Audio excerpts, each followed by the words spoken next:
এতদিন যারা বিএনপির খেয়ে বড় হয়েছে তারা আসন্ন নির্বাচনে বিএনপির প্রতিপক্ষ, এমন মন্তব্য করেছেন বিএনপির ভাইস চেয়ারম্যান বরকতুল্লাহ বুলু।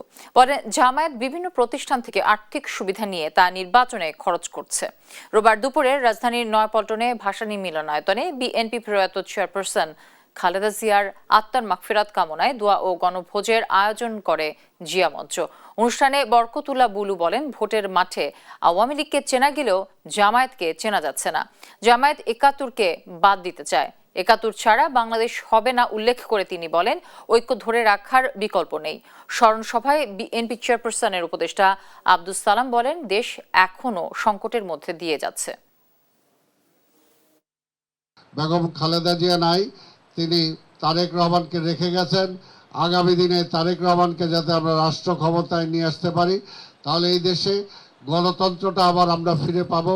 বিএনপির খেয়ে পড়ে ব্যাংকের মালিক হয়েছেন, বিমার মালিক হয়েছেন, ইউনিভার্সিটির মালিক হয়েছেন, ফার্মাসিউটিক্যাল ইন্ডাস্ট্রি, বিভিন্ন স্কুল কলেজ ব্যবসা বাণিজ্যের সব তারা ভোগ করেছেন, দখল করেছেন।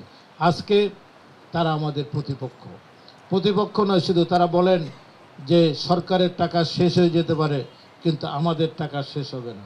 যে প্রার্থীর ১০,০০০ টাকার ইনকাম নেই, সে প্রার্থী প্রতিদিন ৪-৫ লাখ টাকা খরচ করে। কোথায় থেকে এই টাকা আসে আমরা জানি না।